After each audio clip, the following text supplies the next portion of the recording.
Hmm. Hello, hello, hello. Hopefully this is working properly. Y'all remember last week. It wasn't quite, but here we are. We're going to do the Reverie Roundtable in just a second. So, going to be a bit of a light one today. It's just like last week. It's kind of one of those things where, well, we'll see. Yeah, let's get started. Hello. Hello, good evening. Good evening, good friend. Did you watch that new Avatar trailer? I didn't know there was an Avatar trailer. No. Yeah, fire and whatever, fire and water or something. I don't know. Either way, whatever. It's about fire or something, or fire theme, as opposed to the water theme like last time. I still haven't seen Avatar 2. I've seen the first one. Yeah. But I still haven't seen Avatar. Are you just not a fan that much? I haven't seen a lot of movies lately, friend. But it's not a movie; it's a television series. Get the fuck out of here. Legend of Korra wasn't that bad. I mean, like it was like kind of the beginning of like woke people in media, but like it was so mild and it wasn't like interrupting the story. Are you? That it was do you like know what we're talking fine. about? Or are you talking to the audience? What we're talking about? Talking about Avatar. No, talking about the not new the cartoon. Last Airbender. No, talking about the. That. Oh, I don't know why my brain farted. I'm sorry. No. I'm retarded. It's okay. No, sometimes I'm dumb. It's all okay. a joke. It's all a big joke. No. No. I can, dude. Like I'm so unfathomably intelligent, right? And so based so often that when I make those rare mistakes, right? I can own up to them because it only helps me because people then go, oh, he is human. Millennia, right? He is human. He does make mistakes. I've only seen him for hours and hours and hours, just completely dominating every conversation with nothing but Ben Shapiro-esque facts and logic, right? Then when I make, So I'm okay with admitting when I like, look, up. God bleeds too, you know? Exactly, right? But yeah, I was just saying I haven't seen that movie, the second movie, I mean, I don't have anything against it. When I saw the first movie, I liked it.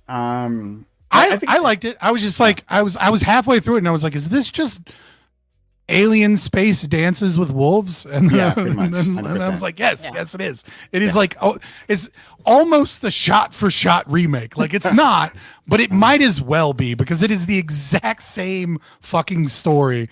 It's propagandistic, but I mean, it's not a bad story nevertheless. So is the hero's journey.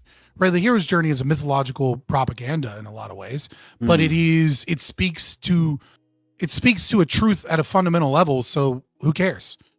Yeah, universal themes. Yeah, well, I think that obviously I'm not an expert. I think that's what James Cameron does best. It's like Titanic's not original, but like the technology and everything that he does that surrounds the unoriginal story, I think is what makes him a really good director, in my opinion.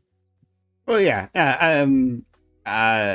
The performances. I've only seen pieces of the Titanic. I'm not sure I've ever sat down and watched the whole movie. I'm almost certain I watched that in theaters. This is how I know. This is how I know you're not a true millennial. Okay. Because true millennial boys were like, "There's titties in a PG-13 film. Are you serious? We can see boobies. What? There was an intermission because it's so long. I don't think they do that anymore. There's an intermission. Oh wow. Yeah. You ever seen like the 80s Excalibur? I've seen bits of that, but I remember that movie being unfathomably, I'm using that word again because I want to, long. And then like I saw the other day and like the runtime is like 2 hours and 10 minutes. And I'm like, oh, this is like half of a director's cut of Lord of the Rings. This is not that long. I think this movie just sucks. Like maybe that's all it was. You old folks are gonna have to tell me what the old days were like, so I can get a picture. Do you have? There were no cell phones in theaters, dude. this was like a couple months there were ago. sticky floors. This was like a couple months ago, and we were like, I was in like a Discord, and we were talking about things that make you feel old, right?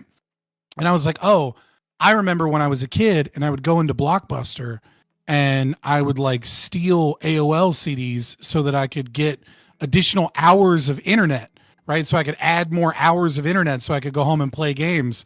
And then someone in the Discord goes, "What's Blockbuster?" And I was like, oh. My back, my back. I thought I was, the story of adding hours to my internet was supposed to be the thing. They were so young that they had never seen or known of what this Blockbuster thing was, and I was I was hurt. They don't know what it's like to make it a Blockbuster night. Yeah.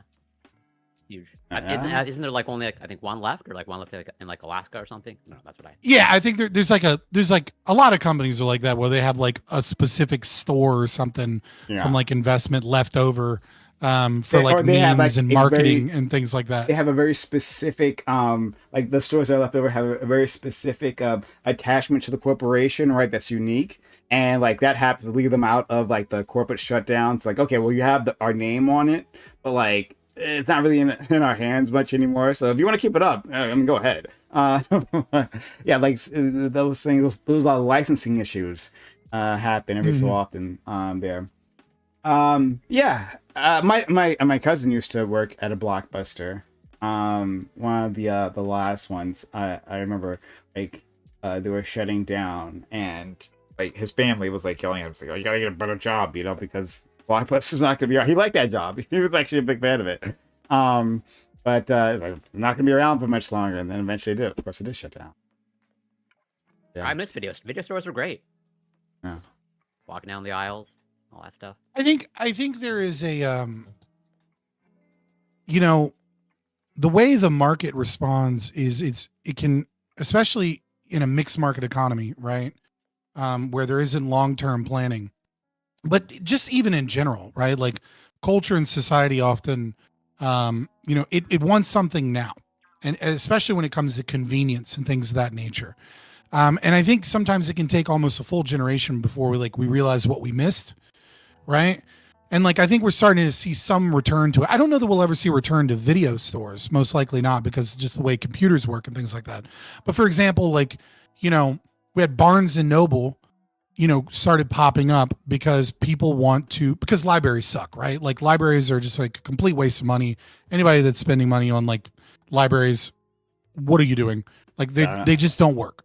I'm not sure about that. But okay. Yeah, I know, because it's socialism coded. I get it, whatever. But regardless, the market was very much so understood that libraries sucked, right? The proof is in the existence of the US dollar and how people spent it, because people stopped going to libraries and they started buying books once books were so much cheaper than like one late fee from a library, right? Like you mess up, you forget something, and then you end up paying just as much money, and it's like, well, I should have just bought the fucking book. And so Barnes and Noble and things like that started popping up in suburbs because they had large warehouses so they could lower the price of books. And it's like, okay, well, what's even better than lowering the price of books by having a large warehouse in a suburb where people go is Amazon, right? Like that's even, you can make even more money, and you can save even, and lower the price of books even more so that people can have a nice home library by just selling it online. And I think a lot of people started to see and miss the concept of a local bookstore. And you're starting to see local bookstores are popping up again. And it's because, yes, the books are more expensive. If you go to a local bookstore, it's going to cost more money to buy a book than if you just got like a Kindle, credit, or, just, purchase it, via Amazon. And so I think there is something to that, like that like in the immediacy, we don't realize what we're missing. And one of the things that I think has been a common theme within the market has been getting things to you cheaper and getting it to you quicker and being more convenient versus the aspect of getting in your car, driving to a place and interacting with the world outside to purchase something. And at first, when we had a good culture and we had, gender roles and we had, like we had people. Well, I'm just saying, like you had places. One and the same. It's okay. So just keep going. We got it. I just mean like you had like there was no like breakdown of gender roles to the point where like boys are terrified to talk to girls. You know what I mean? Like yeah, there was dating, there was social interaction, right? Okay. Maybe gender roles was too hot a word. Everyone was willing to get rid of that, but they don't realize that all of these little things were propping that up, right? Like having shared spaces around shared interests was propping up healthy dating and healthy socialization and things of that nature. And so I think you're going to start to see some of them pop back up. It's probably too little, too late in some regards, but it's just interesting to see how the market kind of gravitates towards that immediate desire without recognizing how culture and tradition props up certain things. Yeah, I don't know how true it is, but I think I read an article about I think 10, 15 years ago, mall, in the vein of, these spaces. I think malls were really struggling, but there appears to be, at least according to this article, I don't know how true it is, of like a resurgence in malls, and like and people actually going to them. But we'll see how that plays out. Ali, are you having trouble? Is everyone else having trouble? No, my camera's just been fucked lately, so I'm just trying to figure it out. No, it's fine. Take your time. It's just that, like, last week I had that issue with my whole setup. I had to restart my computer. I was just trying to make sure that wasn't a repeat of that. Yeah, I'll just use the webcam mic for now and just give it a minute. All right, so we're glad to have you, and we can see you fine. Yeah. I was just a little curious. What you were saying there, a friend, Scott. Like, I remember Barnes and Noble. Like, my mother used to take me there. Like I used to, as Scott knows this, and Corey's definitely heard this as well. That like I would collect all those Star Wars books, right? I was a big fan, and I would like watch and remember like I like watch the website and remember when they would release, right? And I would call the store and they would reserve a copy, like leave one behind the desk for me, and I would go to my parents on recollection. I realize as a what?